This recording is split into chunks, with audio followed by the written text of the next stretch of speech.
I hope you're ready because the volume's about to go up to 11 and not just in your personal life. From 2025, the outer planets move into action signs, charging the collective atmosphere with bold accelerated energy. In this video, I dive into this shift as Pluto continues through Aquarius, Neptune and Saturn head into Aries, and Uranus makes its way into Gemini. These aren't subtle transits. We're talking about a whole new tone for the decade ahead. In this video, I walk through what each planet signals, why these masculine signs matter, and what this means for your magic, mindset, and momentum. Let's get into it. Because there's a big polarity shift coming in 2025, and this rolls on through to the alignments between these planets, these planets moving into masculine signs in 2026 as well. At the moment, Saturn, Uranus and Neptune are all in feminine signs. Neptune and Saturn are in Pisces. They're going to move into Aries, and Uranus is in Taurus and is moving into Gemini. These are like massive changes, like three outer planets changing signs. Like, I don't know when that last happened. I haven't sort of trailed through my ephemeris, and it doesn't really matter. I mean, it matters what we're going to do about it this year. And Pluto is already in the early degrees of Aquarius. Masculine signs are, those, like if you think of yin and yang, they're active, they're external, they're assertive, they're extroverted, it's faster, it's louder, it's more. So like, I don't know. I think at some point in 2025, you're going to feel like somebody's come into your house and just turned the volume up to 10. And it's like, what is going on in, my life? What's going on in my community? What's going on in the world? This is all too much. And if you're of an introverted persuasion, that's probably going to be more stressful than if you're kind of naturally outgoing and kind of love that stimulation. So this is why it's important to know that Jupiter's in Cancer in that feminine sign, because that, if you need to retreat, head to Jupiter in Cancer. If you've got, I don't know, like say Jupiter, in Cancer in the second house, you might like go out and treat yourself, like buy yourself something cute. That is going to make you feel better. If you've got Jupiter in your 11th house, go out and spend some time with your friends. That is kind of where you find the comfort and the ease and the retreat from everything being turned up to 10. I want to do a quick recap of Pluto in Aquarius because as the other planets move into those masculine signs, they will make aspects to Pluto. And although the aspects to Pluto don't perfect in 2025, they like are within orbits, kind of hovering. It's like just because you don't like actually touch somebody doesn't mean it's there. So Pluto is very present. So Pluto brings strong air sign themes to, it's a planet of control. So we've got themes of digital surveillance, data farming, social control. And this is actually a bit of a cut and paste from an article that's on my website, in my blog. It'll seem like harmless online fun, but there's a lot more going on behind the scenes. So it's important to skill up your knowledge of online security now. As I mentioned earlier, it's cute to sort of, check in, make sure all your updates are done and you haven't been like just bumping off a window that's important. My husband was he works in IT and was giving me a bit of a lecture. You can't just ignore that, Kim. And I'm like, I didn't ignore it. I told you about it. But anyway, he fixed up this computer thing and now everything's up to date because they put security patches with the updates and you don't want to, I guess, leave a window open on your computer. And I don't mean like a window, I mean like a place where nefarious software and people can like hack into your stuff. Because we're in an environment where we're just kind of giving away our stuff. We're very easy and free, and all that information that we give away about ourselves is being filed away on a computer somewhere and being used by a corporation. Information is the new commodity, and it will be used to control us. It will be used as a means of attaining power. It will become a source of authority. So technology is a tool, and it's important that you are the master of it. Social media has already been in the news more than ever, particularly with Elon Musk. He owns Twitter, of X, and he's part of the incoming Trump administration in the United States. So there's some interesting juxtapositions between traditional power, Capricorn, where, Pluto's preceding transit occurred, and now traditional power, government, is coming together with the new power, tech. Being an air sign, though, Pluto also has the potential to scatter power. If you think of like a windstorm or like a dust storm, like all the particles are spread out and dissipated. They're not like settled on my shelf back there. So there's no longer one coherent source of authoritative control. That's like a Capricorn idea. Pluto ideally democratizes power. But perhaps because this transit's only in the earliest stages, Pluto only gets up to about 3 degrees in 2025, there's like a jostling. People recognize the shift, and there's multiple players attempting to attain that top spot, probably because they're not aware that there's like, kind of multi-pronged top spots. And I've written here that the top spot is shady lord of the tech underworld. So there is it's not all benevolent. Pluto is an underworld figure, so there will be people using less than benevolent, like they're not pure motivations. They just want power, control, and authority. That's like the dark side of Pluto. And as Saturn, Uranus, and Neptune move into masculine signs, they make harmonious aspects to Pluto. So I mentioned they don't perfect in 2025, but we will certainly feel the brewing. So that's more how these aspects move into 2026. All right, so we've got Neptune moving from Pisces into Aries. This, because outer planets move slowly, it's a bit of a cha-cha-cha. So we have Neptune continuing to be in the final degrees of Pisces up until the end of March. Then it moves into Aries for, what's that, 5-6 months, and then it comes back into Pisces. So it's like a real transitional time in 2025. We've got a shift from the self-sacrificing ideas of Pisces to the self-centered sign of Aries. I'm saying that with a grain of salt. I've got planets in Aries, so it's not that being self-centered is a bad thing. It's just a way of being in the world.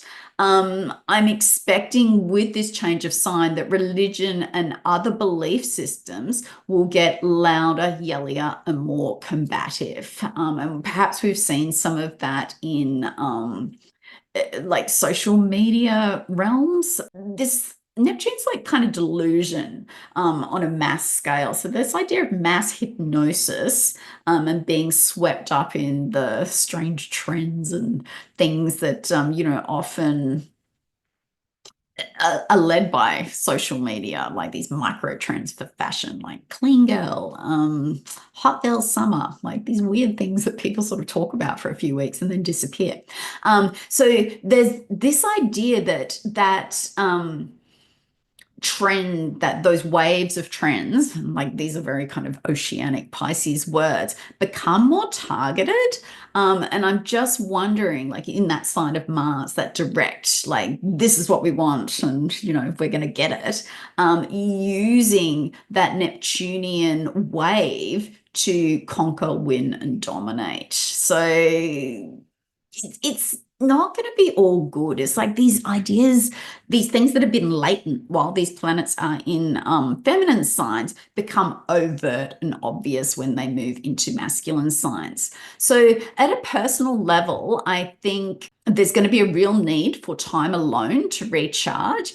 Aries is an individualistic sign, so withdrawing from those large social connections, and it could be like a party, it could be like community groups, collective efforts. You're going to need more time alone for self-reflection, for getting reconnected with you, with your spirit, with your soul, to spiritually recharge. Neptune is about the unseen world that we're all a part of, that we're all swimming with, and is transition from Pisces to Aries is the need to unplug a little bit from that collective and get in touch with your own individual transpersonal relationships, putting yourself at the forefront of your spiritual ecosystem.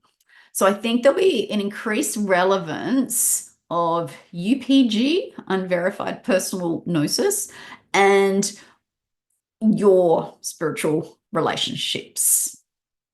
So maybe you have spirit guides, maybe you have, gods and deities you work with. Maybe you find peace sitting alone in a church. That idea of spiritual discipline also comes in a bit with Saturn here.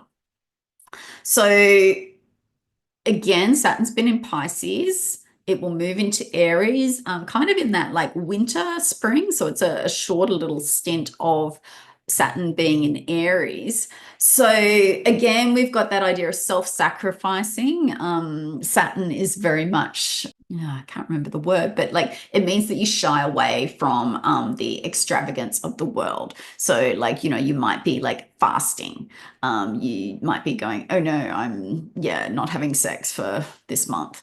Or, oh no, I don't eat dairy or meat or whatever. Like it's like deprivation, but for a sense of meaning in Pisces. So we've got that shift from self-sacrificing to self-centered, again, as Saturn moves from Pisces to Aries.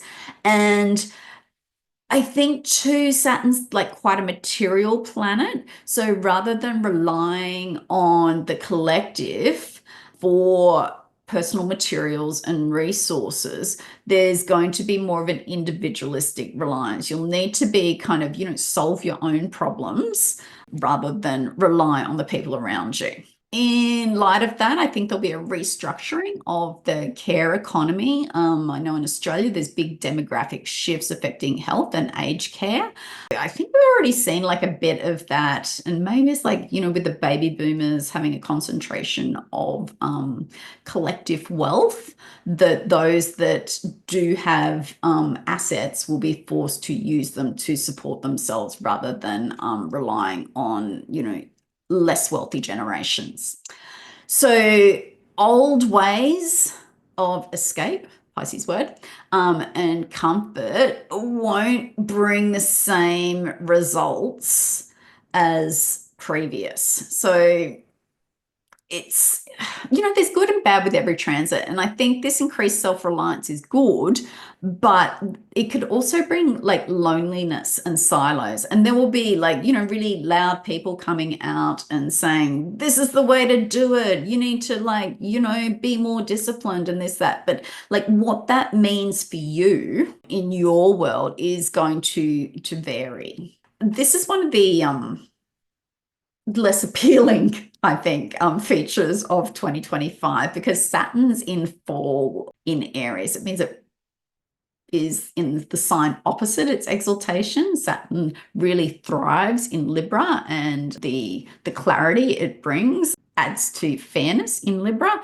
But in Aries, Saturn's a lonely planet, and in an individualistic sign, it can like separate us from other people. And that can lead to loneliness. It can lead to just kind of weird ideas getting into people's heads and them kind of taking unilateral action on those ideas. So just watch that you don't, I guess, alienate everybody in your life, particularly where you have the Aries sector of your chart. chart. Like, if you're a solopreneur and you've got Aries in the 10th house, like, go and do that great thing, back yourself. But if you, I don't know, a counselor, you may become less sympathetic. So, like, there are various ways it can play out and impact your individual natal chart, and just being aware of those collective energies can be helpful. Uranus is moving from Taurus into Gemini in the middle of the year. So we've had the recognition that, oh, gee, climate change might not be a complete fake. As some sectors of the media continue to push. We've seen what's happened with our climate and the instability with our environment. And we had periods of economic unrest. Supply chains have been broken. We've had like inflation and crazy stuff happening. We've also had advances in sustainability through necessity. So with that unstable, innovative energy of Uranus coming into Gemini, we get innovation in the realm of communication and ideas. It also brings instability and like a speeding up. Uranus is a fast planet. It's lightning quick. So there's a need for intellectual freedom, and there will be advances in communication and transport as well. Uranus is also unreliable as well. It's kind of got a jerky energy. That means it's like it's on, oh, it's blipped. So knowing what to trust, there's trickster energy there as well. It is going to be tricky. So it's, I think, going to take a while, probably right to the end of the Uranus transit, for things to settle down. So we've got the potential for gossip, rumors, even straight up lies and misinformation to be circulated, particularly online. Uranus is very techy, so given where we're at with tech, a lot of this is going to play out in those online realms, and it ties back in with Pluto in Aquarius too, which also, like, Uranus rules Aquarius in the modern structure of astrology. So there's this just idea of like air information, how we're like moving it around, how it can be used for power and exchange. I think there'll be the digital influences and personalities, like fake people, are gonna happen, like where people, I don't know, there's a lady on TV and she's, I don't know, what's she selling? She was selling some moisturizer and she just looks impossibly perfect. And I'm like, wow, I don't know if they've AI'd her face or she's got a really good makeup artist. I mean, she's naturally beautiful. She is a real person. But I was just like looking at her going, like, she's too perfect. So I think this idea of disembodiment, taking kind of like the meat and the blood and the guts out of us and making us digital. So that's just going to take off. It's going to be weird for probably people like you and me who are real, who are sitting on our chairs and listening with our, like, Yoli earphone on our real ears. I mean, what does a perfect ear look like? I think by the end of this transit, we will know. Also think by the end of Uranus in Gemini that electric cars are just going to be the norm. So yeah, here are some key dates of when these planets have little powwows together. So Saturn and Uranus get together in early April. These are sextiles. So these are 60-degree aspects. And they're harmonious. You'll see they're all sextiles there. There is like a trine up to Pluto as well. So this creates like flow. All these outer planets are working together. The early April, you'll see that the Saturn-Uranus sextile happens across Pisces and Taurus. These are feminine signs. This is where the planets are now. And where they've been for quite some time. In August, the alignment, the same Saturn sextile Uranus, it happens when Saturn's retrograde, and Uranus and Saturn are in masculine signs. So there's a point of compare and contrast. We also get the first sextile between Uranus and Neptune in masculine signs, and then Uranus and Neptune both retrograde back into feminine signs. So it's just kind of like, oh, things seem kind of normal in the start of the year. There's no major change. The planets change signs and they talk to each other in the middle of the year. August is pretty exciting, and then it drops off again. But what happens around August, that masculine energy that comes to the fore, that is more of what's happening in 2026. And that's when Pluto clicks into these same planets. This is all happening in the very early degrees of those masculine signs. You can see like it's 1 degree 12 for the Saturn Uranus sextile in August, and it's 1 degree 26. And that's like Aries Gemini. It's fast. So something's really going to accelerate there. Some people say it's aliens. I don't think it'll be aliens. If you're an alien, you'd be bloody smart and you'd like take the Earth bypass, I reckon. Yeah. Other people sort of say like it could be a big tech thing, artificial intelligence, like something. It's really hard to say. Uranus brings in that unpredictability. I feel like it won't be like the embodied energy that we've been working with Pisces and Taurus, the Earth energy. I think it's this kind of zingy ideas, these digital ideas, the zeros and ones of binary code. So Pluto's rewriting the rules in Aquarius, Saturn and Neptune are lighting fires in Aries, and Uranus is shaking up the airwaves in Gemini. The outer planets aren't whispering, they're broadcasting loudly. If this has stirred something in you, hit like, share it with someone tuned into the shift, and subscribe for more astro magic. And if you want to go deeper, check the links below. I've got classes, horoscopes, consultations that'll help you harness what's coming. Till next time.